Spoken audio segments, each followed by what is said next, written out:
నమస్తే టీవీ20 న్యూస్ కి స్వాగతం. బులెటిన్ల ముందుగా హెడ్లైన్స్.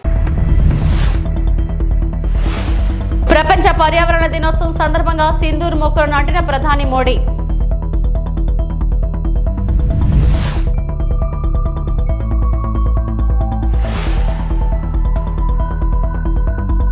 ఏడీసీఎల్ పార్క్ లో మొక్కలు నాటిన ఏపీ సీఎం మరియు డిప్యూటీ సీఎం.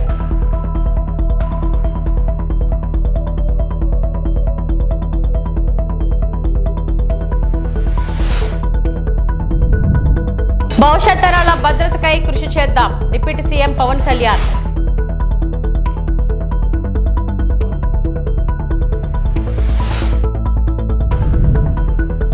రాష్ట్రంలో వెన్నుపోటు దినం విజయవంతం సజ్జల రామకృష్ణారెడ్డి.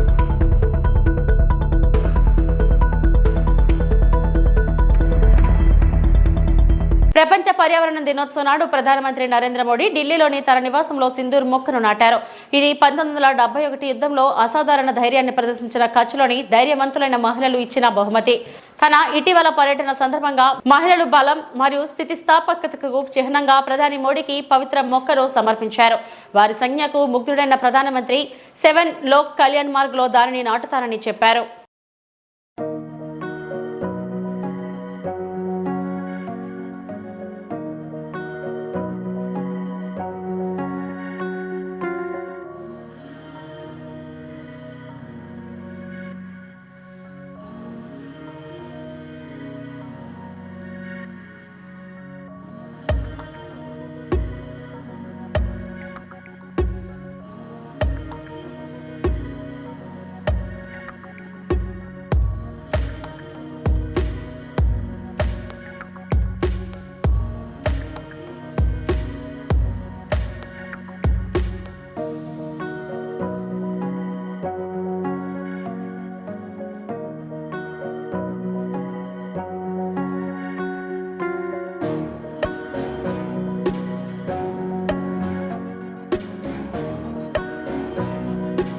అయోధ్య ప్రపంచంలోకెల్లా ధనికుడైన ఎలాన్ మాస్క్ తండ్రి ఎరల్ మాస్క్ బుధవారం అయోధ్య రామాలయాన్ని సందర్శించారు. రామాలయ సందర్శన తనకు అద్భుతమైన అనుభూతిని ఇచ్చిందని, తాను ఇప్పటి వరకు చేసిన మంచి పనుల్లో ఆలయ సందర్శన ఒకటని ఆయన ఈ సందర్భంగా అన్నారు. తదనంతరం ఆయన ఇక్కడి హనుమాన్ గుడి ఆలయంలోని ప్రార్థనలు జరిపారు. ఆలయ నిర్మాణం పూర్తయ్యేదాకా ఆగలేకపోయారు. ఈ ఆలయం ప్రపంచ వింతల్లో ఒకటి కాబోతుందని ఆయన అన్నారు. భారత్లో నాకు గొప్ప అనుభవాలు ఎదురయ్యాయి. సరూటెక్ తో కలిసి పనిచేసేందుకు భారత్ కు వచ్చాను అని చెప్పారు.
India is a wonderful place. It's a really wonderful place, and as many people as possible should come to India and see. We have a lot of Indians in my country, where I come from, so I know the Indian culture, and coming here has just reinforced it. Very good culture, very kind people, full of love, decency, probably the nicest people you could ever meet.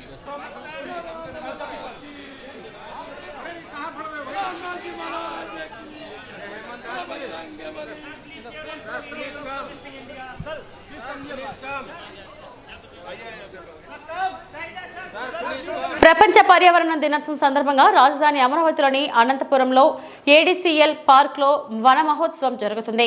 కార్యక్రమంలో ముఖ్యమంత్రి చంద్రబాబు, ఉప ముఖ్యమంత్రి పవన్ కళ్యాణ్ పాల్గొన్నారు. CM, deputy CM అధికారులతో కలిసి మొక్కలు నాటి నీళ్లు పోశారు.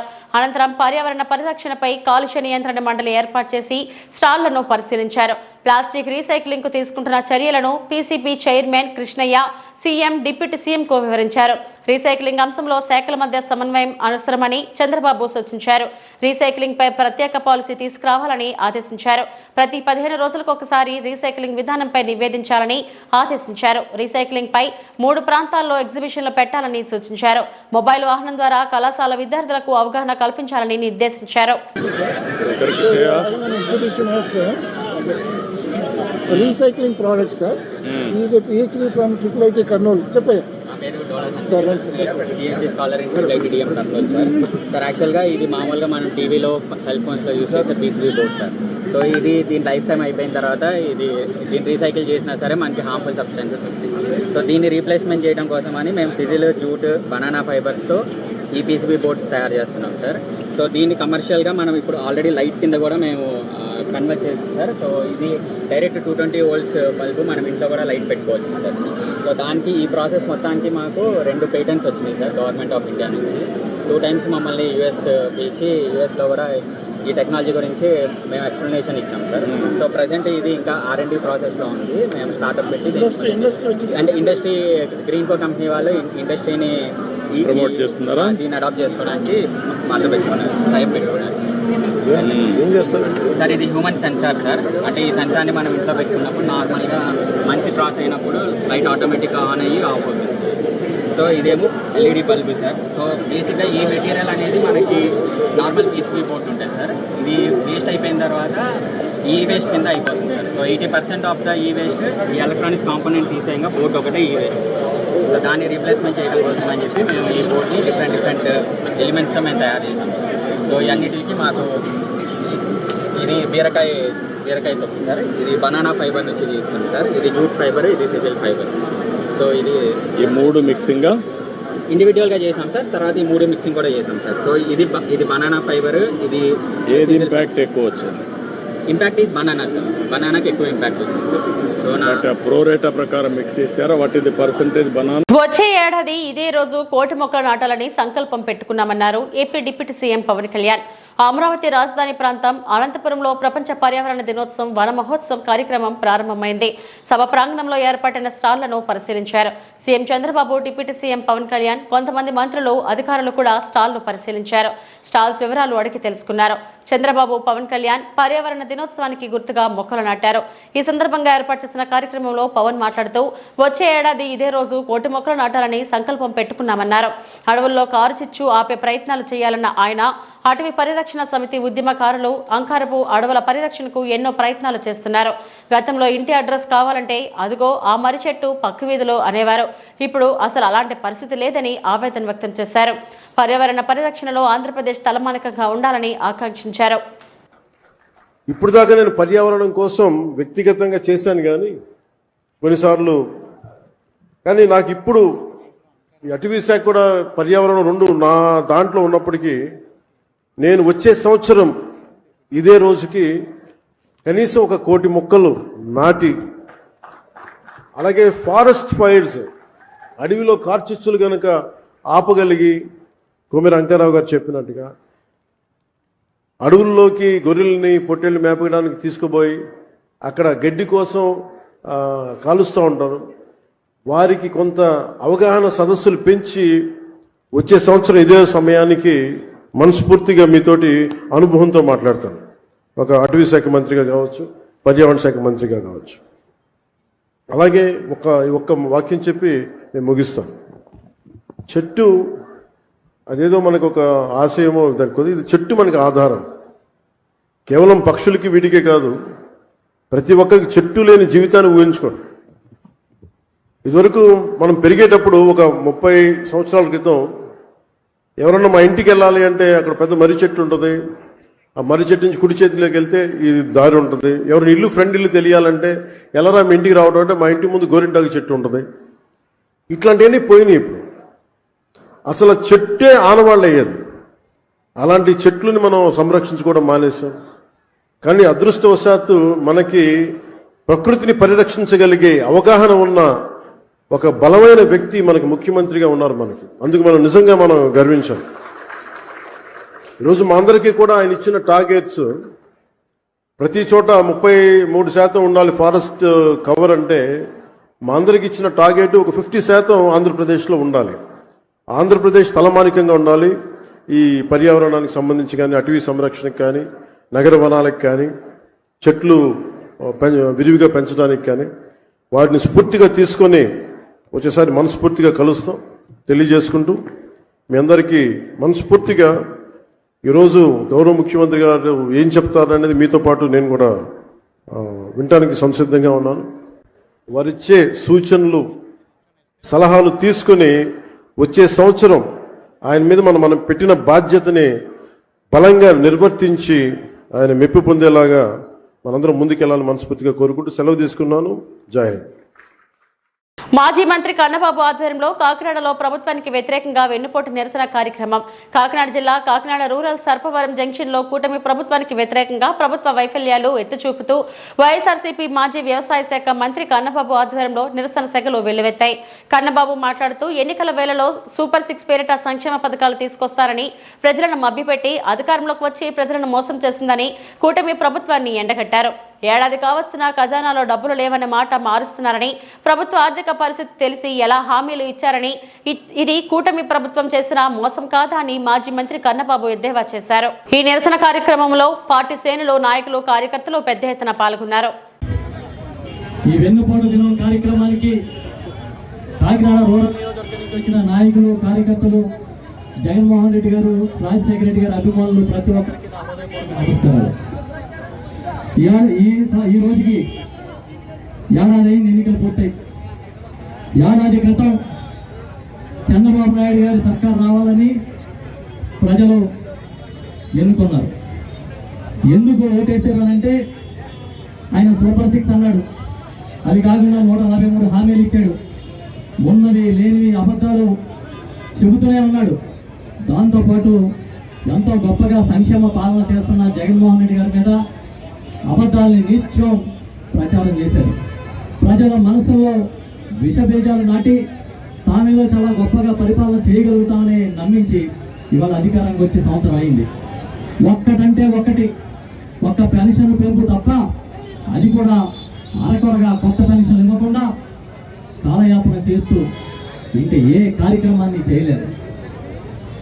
సూపర్ 6లో ఆడబిడ్డ నీదని చెప్పారు.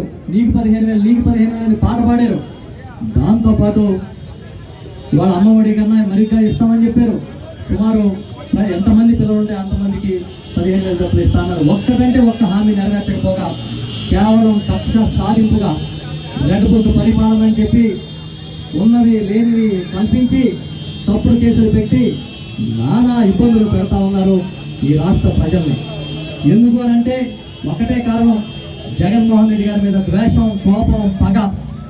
ఈ రాష్ట్రంలో వైఎస్ఆర్ పార్టీ ఉండకూడదు, జగన్మోహన్ రెడ్డి గారు ఉండకూడదు అన్నట్టుగా ఏదో కేసులు పెడితే ఆయన వెనకాల ఎవరు లేకుండా పారిపోతారు అన్నట్టుగా ప్రచారం చేస్తూ ఉన్నారు. మేము చెప్తున్నాం, వైఎస్ఆర్ పార్టీ ఎట్టి పరిస్థితుల్లో మేము పేదల పక్షాన, ప్రజల పక్షాన నిలబడి తీరతాం. మీరు ఎన్ని ఒత్తిడి చేసినా, ఎన్ని కేసులు పెట్టినా మళ్ళీ చెట్లను పెంచడం నిర్లక్ష్యం చేస్తే భవిష్యత్ తరం ఆక్సిజన్ సిలిండర్లు పెట్టుకునే పరిస్థితి వస్తుందని తెలంగాణ మంత్రి పొన్నం ప్రభాకర్ అన్నారు. ప్రపంచ పర్యావరణ దినోత్సవం సందర్భంగా హైదరాబాద్ గోల్కొండ ఏరియా ఆసుపత్రిలో మంత్రి పొన్నం మొక్కలు నాటారు. కాలుష్యాన్ని నియంత్రణ చేసుకోకపోవడం వల్ల అనేక రకాల వ్యాధులు వస్తున్నాయన్నారు. ప్రతి ఒక్కరూ మొక్కలు నాటి వాటిని సంరక్షించాలని తెలంగాణ మంత్రి పొన్నం ప్రభాకర్ కోరారు. భవిష్యత్తులో ఆక్సిజన్ మాస్కులు పెట్టుకోను, అది మనిషి ఒకవేళ మనం నిర్లక్ష్యం చేస్తే వచ్చే తరం మనల్ని క్షమించకుండా వాళ్ళ ఆక్సిజన్ వెంబడి పెట్టుకొని తిరిగేటువంటి ఒక పరిస్థితి ఏర్పడుతుంది. కాబట్టి దయచేసి ఇది ఎవరి కొరకో ఏదో రాజకీయం కొరకో. కూటమి ప్రభుత్వ మోసాలను ప్రశ్నిస్తూ వైఎస్ఆర్సీపీ నిర్వహించిన వెన్నుపోటు దినం విజయవంతమైందని వైఎస్ఆర్సీపీ రాష్ట్ర సమన్వయకర్త సజ్జల రామకృష్ణారెడ్డి వెల్లడించారు. తాడేపల్లి వైఎస్ఆర్సీపీ కేంద్ర కార్యాలయంలో మీడియాతో మాట్లాడుతూ ఎన్నికల హామీలను నెరవేర్చకుండా కూటమి ప్రభుత్వం ఏడాది కాలంగా ప్రజలకు చేసిన మోసాన్ని ప్రశ్నిస్తూ వైఎస్ఆర్సీపీ అధ్యక్షుడు వైఎస్ జగన్ వెన్నుపోటు దినంకు పిలుపునిస్తే అందులో అన్ని వర్గాలు భాగస్వాములయ్యాయని తెలిపారు. ప్రజలు స్వచ్ఛందంగా తరలివచ్చి ర్యాలీలో పాల్గొని ఈ ప్రభుత్వ మోసపూరిత వైఖరిపై తమ ఆగ్రహాన్ని ప్రదర్శించారని అన్నారు. బయటికి పెకలించేశారు జనం అని కనిపించినప్పుడు దాదాపు 2-3 ఏళ్ళు ఆ పార్టీ పరిస్థితి ఏంది, నాయకులు ఎక్కడ ఉండేవాళ్ళు. అలాగే 24లో కోలుకోలేని దెబ్బలాగా కనిపించిన మాకు సెట్ బ్యాక్ ఏదైతే ఎన్నికల్లో వచ్చిందో ఆ వారం తిరక్కముందే అప్పటి నుంచి ప్రజల్లో మమేకమై ఒక ప్రతిపక్షంగా, బాధ్యతాయుతమైన ప్రతిపక్షంగా వైఎస్ఆర్సీపీ ఎలా వ్యవహరించింది, ఇది దేనికి నిదర్శనం. నేను ఎందుకు అడుగుతున్నా అంటే కాంట్రాస్ట్ క్లియర్గా కనపడుతుంది. అధికారంలో ఉండడము, ప్రతిపక్షంలో కూర్చోవడము రాజకీయ పార్టీలకు సర్వసాధారణం. ఎల్లకాలం ఎవరూ ఉండలేరు, ఉండాలని కోరుకోవడం కూడా కరెక్ట్ కూడా కాదు. ఈ రెండు కలిస్తేనే ప్రజాస్వామ్యంలో ఒక సంపూర్ణత వస్తుంది, దానికి సర్కిల్ పూర్తి అవుతుంది. బాధ్యతలు మనం 5 ఏళ్ళు మనకిచ్చిన మ్యాండేట్ ఏ రకంగా మనం చేసినాము, దాని తర్వాత ప్రజల తీర్పు ఎట్లుంటుందనేది పక్కకు పెడితే మనం ఎట్లా చేశాము అని ఎవరికి వాళ్ళు ఆత్మ పరిశీలన చేసుకొని కరెక్షన్స్ చేసుకుంటూ మళ్ళీ పోవాల్సి ఉంటుంది. కానీ ప్రజల్లో ఉండడం అనేది ప్రధానమైన ప్రాతిపదిక. అధికారంలో రావడానికి కాదు, ఓ రాజకీయ పార్టీగా దాని ఉనికి నిలబడాలంటే ప్రజల్లో ఉండడం అనేది ప్రధానమైన ప్రాతిపదిక. ఆ ప్రాతిపదికను వైఎస్ జగన్మోహన్ రెడ్డి గారు కానీ, వైఎస్ఆర్ కాంగ్రెస్ పార్టీ కానీ రైట్ ఫ్రమ్ ఇన్సెప్షన్, పార్టీ పుట్టుక నుంచి, అంతకుముందు తన తండ్రి మరణం తర్వాత జగన్మోహన్ రెడ్డి గారు ప్రజల్లో అడుగు పెట్టినప్పటి నుంచి ఆ ప్రస్థానం అదే తరహాలో స్థిరంగా మరింత నిబద్ధతతో సాగుతూనే ఉంది నిరంతరం. ఇది గర్వంగా చెప్పుకుంటాం. అందుకే 24లో 5 ఏళ్లలో బహుశా చరిత్రలోనే వరుసపెట్టి రాసుకుంటే రికార్డు స్థాయిలో ఇచ్చిన హామీలను 99% పైగా అమలు చేయడమే కాకుండా, అందులో నాకు తెలిసి 97-98% ఫస్ట్ ఇయర్లోనే అమలు చేసి, అలాగే వివిధ రంగాల్లో ఒక హోలిస్టిక్ అప్రోచ్తో, అంటే సమగ్రంగా ఎండ్ టు ఎండ్ సొల్యూషన్స్ తీసుకొచ్చే రకంగా గుడ్ గవర్నెన్స్ దగ్గర నుంచి, proper and good governance, not థియరీలో కాదు, ప్రాక్టికల్గా డెలివరీ మెకానిజం దగ్గర నుంచి. రోలుగుంట పోలీసులకు ఇచ్చిన సమాచారం మేరకు కొవ్వూరు నుండి కొంతల గ్రామంల మధ్య ఉన్న జీడి తోటలో నిల్వ ఉంచిన గంజాయి నిందితులు ఏజెన్సీ ప్రాంతమైన వైఎస్ఆర్ జిల్లా చింతపల్లి మండల సిరిపురం గ్రామం నుంచి కొనుగోలు చేసినట్టు తెలిపారు. ఇందులో సుమారు 3 నిందితులు పాల్గొన్నారు. వీరిని అరెస్టు చేసి రిమాండ్కు తరలించారు. ఈ కేసులో ప్రతిభ కనపరిచిన పోలీస్ సిబ్బందికి డీఎస్పీ శ్రావణి చేతుల మీదుగా బహుమతులు అందించారు. రోలుగుంట సిఐ జి కోటేశ్వరరావు మరియు ఎస్ఐ రామకృష్ణ మరియు సిబ్బంది పాల్గొన్నారు. కొత్తకోట ఎస్ఐ రోలగుంట అండ్ వాళ్ళ టీం చాలా బాగా వర్క్ చేశారు. సో దీంట్లో క్రెడిట్ అంతా వీళ్ళదే. ఇది యాక్చువల్లీ ఏఎస్ఆర్ నుంచి తీసుకొచ్చి ఎవరైనా ప్రాఫిటబుల్గా మంచి ప్రైస్ అడిగితే ఇద్దాము అని చెప్పేసి ఒక చోట స్టోర్ చేసి పెట్టారు. ఈ కాజు తోప్స్ ఉన్నాయి యాక్చువల్గా జీడిమావుడి తోటలో, దాంట్లో స్టోర్ చేసి పెడితే మేము ఇంకేం లేదు, లింక్స్ ఏమీ లేవు. యాక్చువల్లీ వీళ్ళు కూడా ఏమన్నా మంచి రేట్ వస్తే అమ్ముదామని తెచ్చుకుని పెట్టుకుంటే మనకి ఇన్ఫర్మేషన్ వచ్చింది, వెళ్ళి రైడ్ చేసి యాక్చువల్లీ అరౌండ్ 330 hours ఒక 80 kgs కానీ బేస్డ్ ఆన్ ఇట్ టిప్ దొరకడం జరిగింది. దీంట్లో డీటెయిల్స్కి వస్తే 3 personsని అరెస్ట్ చేశాము. A1 A2 ఏంటంటే ఈ గాంజాయి ఫర్ ఎవరైనా ప్రాఫిటబుల్గా అమ్మటానికి అని చెప్పేసి తీసుకొచ్చి రోళ్ళగుంట లిమిట్స్లో స్టోర్ చేస్తే బేస్డ్ ఆన్ ఇన్ఫర్మేషన్ రైడ్ చేసి ఆ గాంజా సీజ్ చేయడం జరిగింది. అరౌండ్ 80 kgs గాంజా, ఒక పల్స్ బైక్, 3 mobiles సీజ్ చేయడం జరిగింది దీంట్లో వచ్చేసి. And A1 A2 and A3 stores కూడా మనకి ఈ ప్లేస్లోనే దొరికాడు. సో టోటల్గా మనకి ఇందులో 80 kgs గాంజా వస్తుంది. ఏదంటే దీంట్లో 3 దొరికారు actually, A1 A2 and A3. ఒక డెకాల్టీ కేసు ఉంది A1 మీద, అండ్ A2 మీద ఆల్రెడీ ఒక గాంజా కేసు రిజిస్టర్. వీళ్ళు నేటివ్ ఆఫ్ A3 వచ్చేసి చింతపల్లి అండ్ A1 A2 వచ్చి రానంపల్లిలో కలెక్టర్ రాజీవ్ గాంధీ హనుమంతు ఆకస్మిక తనిఖీ. రైతులు భూభారతి రెవెన్యూ సదస్సులను సద్వినియోగం చేసుకోవాలని నిజామాబాద్ జిల్లా కలెక్టర్ రాజీవ్ గాంధీ హనుమంతు తెలియజేశారు. గురువారం రుద్రూర్ మండలం రానంపల్లిలో నిర్వహించిన భూభారతి రెవెన్యూ సదస్సును జిల్లా కలెక్టర్ ఆకస్మిక తనిఖీ చేశారు. ఈ సందర్భంగా రెవెన్యూ సదస్సులో వచ్చిన దరఖాస్తుల వివరాలను కలెక్టర్ అడిగి తెలుసుకున్నారు.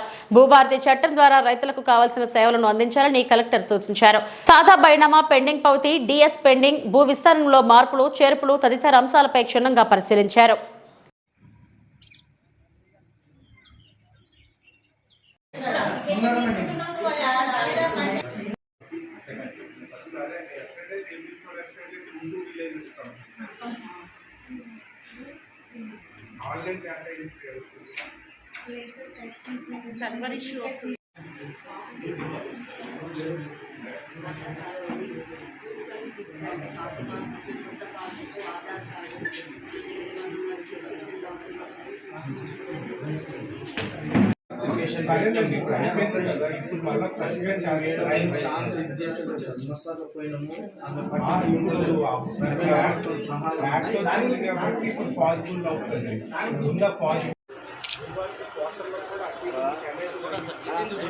టీటీడీ ముఖ్య నిఘా మరియు భద్రతా అధికారిగా కేవి మురళీకృష్ణ గురువారం తిరుమల శ్రీవారి ఆలయంలో బాధ్యతలు స్వీకరించారు. ముందుగా శ్రీ వెంకటేశ్వర స్వామిని దర్శించుకున్న సివిఎస్ఓ రంగనాయకులు మండపంలో బాధ్యతలు స్వీకరించారు. ఈ సందర్భంగా ఆలయ అధికారులు సివిఎస్ఓకు తీర్థ ప్రసాదాలను అందించారు. ఈ కార్యక్రమంలో టీటీడీ అదనపు సివిఎస్ఓ వెంకట శివకుమార్ రెడ్డి, విజిఓలు రామ్ కుమార్, సురేంద్ర, ఇతర అధికారులు పాల్గొన్నారు.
ఇవి ఇప్పటివరకు నా బులెటిన్ అప్డేట్స్. నమస్తే.